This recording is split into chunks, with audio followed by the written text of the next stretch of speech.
5 voices. 3 males and usually 1 female, occasionally 2.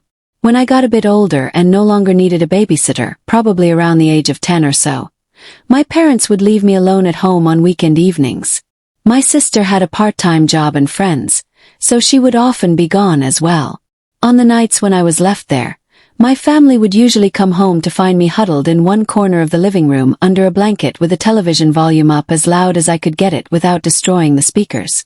Every time I was left home alone, I would never go into my bedroom, even if there were things in there that I really wanted to read, play with, etc., because I would be too petrified to enter that hallway without someone else in the house.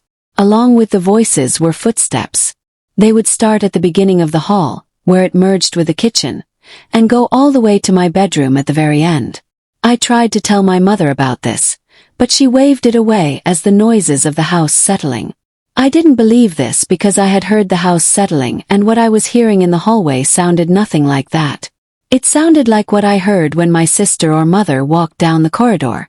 I still have no idea what it was about that hallway, but I remember it very vividly, and once I had gotten older I talked with both my mother and sister about it again. Both of them agreed that there had been something off about that one particular space in the house and they, too, had heard the voices. One night, during the summer, my sister was staying at a friend's house.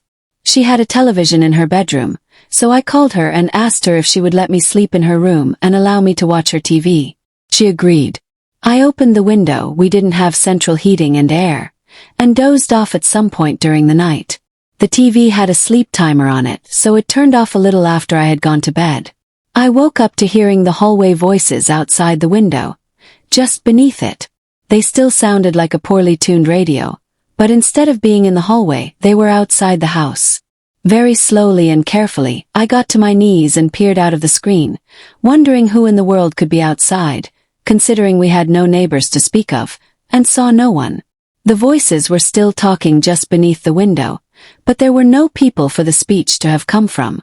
I've since moved from that house, but I still very distinctly remember those evenings and that hallway. I don't know what was there, but I do remember, when I was huddling in the corner of the living room, praying for my blankets to protect me, that I was absolutely certain the devil was in my hallway. Whatever was there seemed to be confined to the hallway, until that one night when I heard it outside.